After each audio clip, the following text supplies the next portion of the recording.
Hello guys, இன்றைக்கி நம்ம பார்க்க போகிறது நம்ம நர்ட்டு யூஸ் பண்ணுற மல்டி ஷேடோ க்ளோன் ஜுட்ஸு ஏன் தடை செய்யப்பட்ட ஜுட்ஸுன்னு சொல்கிறாங்க உங்களுக்கு தெரியுமா? சரி வாங்க பார்த்துருவோம். அதாவது மல்டி ஷேடோ க்ளோன் ஜுட்ஸுங்கிறது அதிகப்படியான சக்ரா உரியக்கூடிய ஒரு ஜுட்ஸு.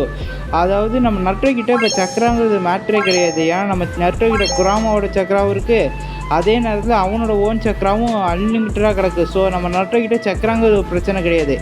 இப்போ உதாரணத்துக்கு நம்ம கக்காஷி எடுத்துக்குவோம். கக்காஷிக்கிட்ட கொஞ்சம் தான் சக்கரா இருக்குது. ஸோ அவர் வந்து அந்த மல்டி ஷேடோ க்ளோனை யூஸ் பண்ணார் அப்படின்னா இன்ஸ்டண்ட்டாக அவர் இறந்து போயிடுவார். ஆனால் நம்ம நர்ட்டு அதை யூஸ் பண்ணால் அப்படின்னா அவனுக்கு சக்கரங்கிறது மேட்ரே கிடையாதுங்கிறதுனால அவன் வந்து ஈஸியாகவே அந்த மல்டி ஷேடோ க்ளோனை யூஸ் பண்ணுவான். அதுவும் எத்தனை தடவை வேணாலும் நம்ம நர்ட்டை யூஸ் பண்ணிக்கிட்டே இருப்பான்.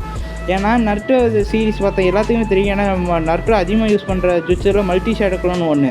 ஆனால் இதுவே மற்றவங்க யாராச்சும் அதை யூஸ் பண்ணாங்க அப்படின்னா இன்ஸ்டன்ட் டெத்து தான். ஸோ அதனால தான் இந்த மல்டி ஷேடோ க்ளோன் ஜுட்ஸோ தடை செய்யப்பட்ட ஜுட்ஸுன்னு சொல்லியிருப்பாங்க.